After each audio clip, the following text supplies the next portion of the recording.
À mon tour de poser une équation, colonisation égale chosification. J'entends la tempête, on me parle de progrès, de réalisation, de maladies guéries, de niveau de vie élevé au-dessus d'eux-mêmes.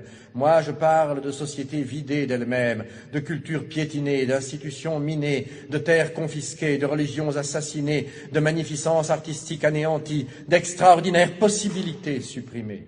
On me lance à la tête des faits, des statistiques, des kilométrages de routes, de canaux, de chemins de fer.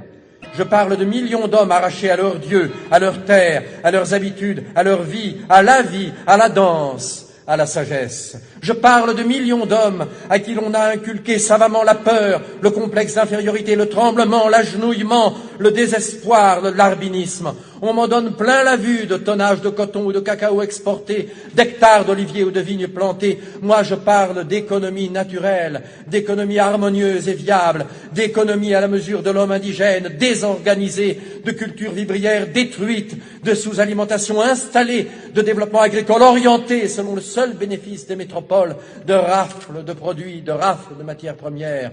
On me targue d'abus supprimés. Moi aussi, je parle d'abus, mais pour dire qu'aux anciens, très réels, on en a superposé d'autres, très détestables. On me parle de tyrans locaux mis à la raison, mais je constate qu'en général, ils font très bon ménage avec les nouveaux, et que de ceux-ci aux anciens et vice-versa, il s'est établi, au détriment des peuples, un circuit de bons services et de complicité.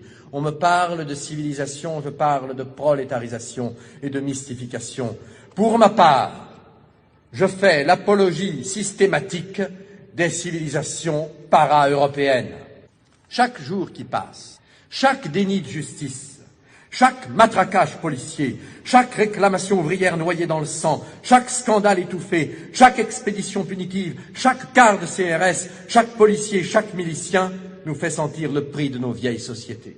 C'étaient des sociétés communautaires, jamais de tous pour quelques-uns.